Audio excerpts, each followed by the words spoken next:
Good morning mga idol. Magandang araw. So may tatapusin po kami nga pandilig ng ating sitaw kasi hindi po natapos kahapon mga idol.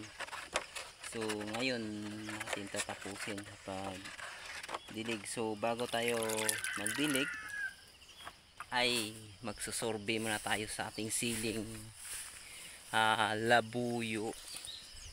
Dahil ito ay ngayon magsimula na po ang pag-harvest para sa pick up ng ating buyer bukas mga idol.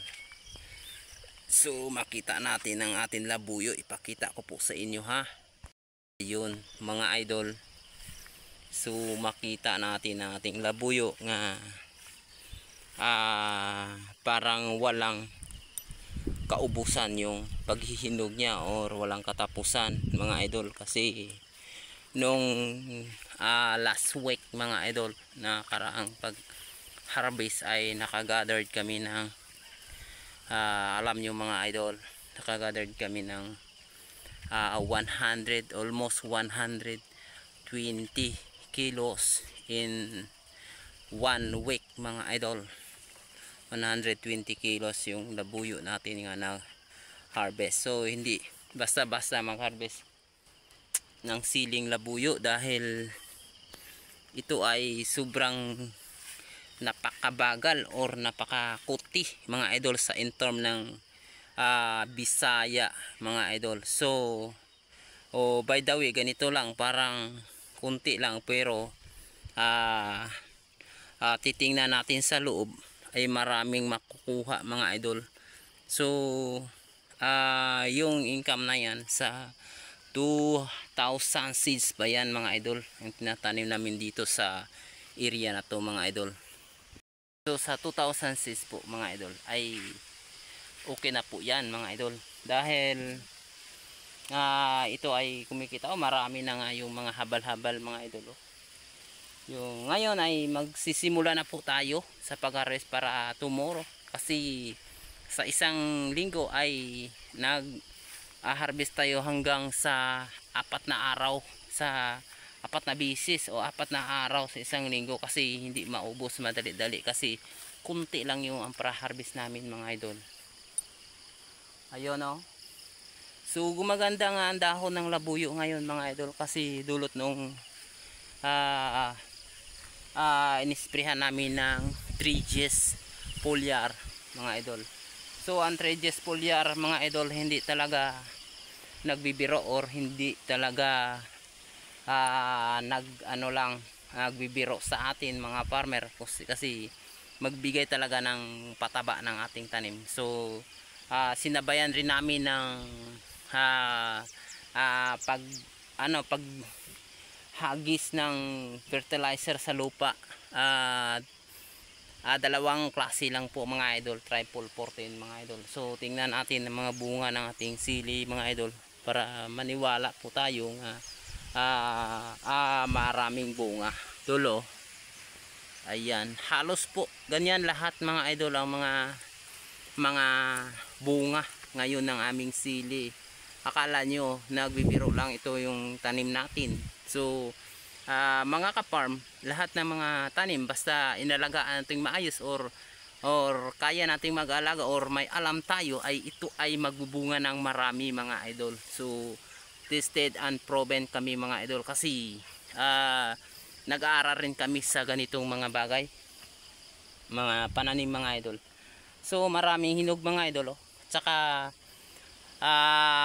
nagsabay na rin na mulaklak ulit, kasi ang siling labuyo mga idol ay hindi ito naghihinto kapag ito ay nagsimula ng pagbunga ay didiretso, basta maganda lang yan ang feeding ninyo mga idol, lalo ang pag-apply ng fertilizer bawat 15 days ang pinakababa mga idol, or may pira kayo or may puhunan, linggo-linggo nyo po hahagisan ng abono or fertilizer sa lupa. Saka pag spray natin ay may lagay rin ito ng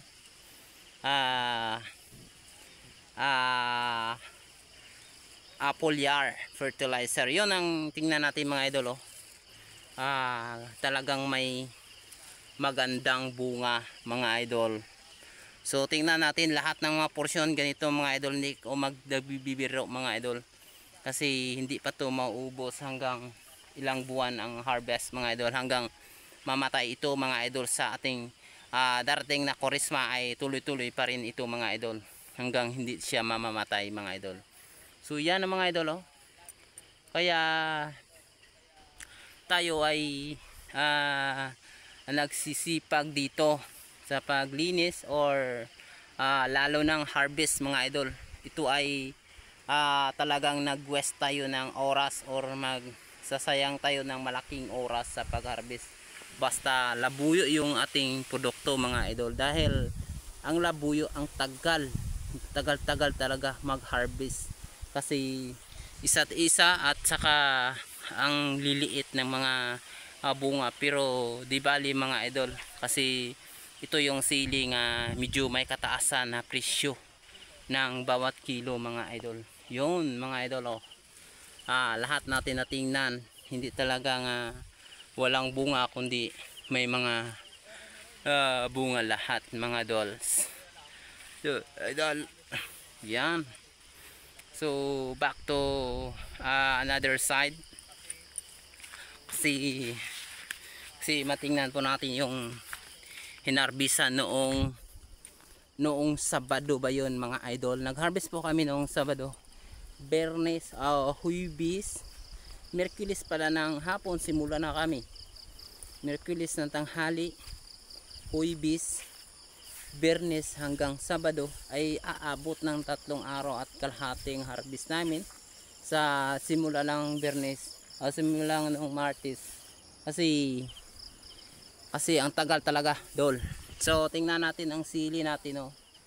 Tingnan nyo mga idol, oh. Kasing tangkad pa sa akin, mas matangkad pa yung sili na ito ay sa akin mga idol. Tingnan nyo po, oh. Yun ang sili sa taas mga idol. Yun, oh. May hinog pa nga dol.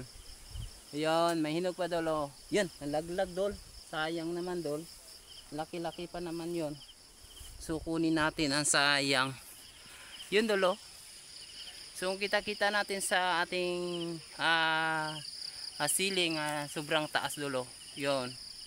Yun, ito po yung tayo ng mga iba nga mga parte ng aming sili, kasi siguro mataba ang lupa at saka magandang pag-aalaga. So idol, so maniwala kayo sa hindi, ito talaga ang tayo ng sili namin. So ito ay hindi pa masyadong matanda, kundi batang bata pa to mga idol, ang sili na to. Yan. Yun, lumampas pa sa akin yung iba na dol. You know. Yan. So God bless, and sana po mayroon kayong natutunan yung mga pag-aaral sa amin mga idol. Yun. As mga idol, oh, parang dumaan tayo sa mga kakahuyan, prosili yun lahat mga idol. O nga ba na mga idol, oh, tingnan po natin ang sili na yan, oh. Mas matangkad pa sa akin nga yan. Yun. Ayun. Tingnan nyo dol. So pupunta na tayo dito, kasi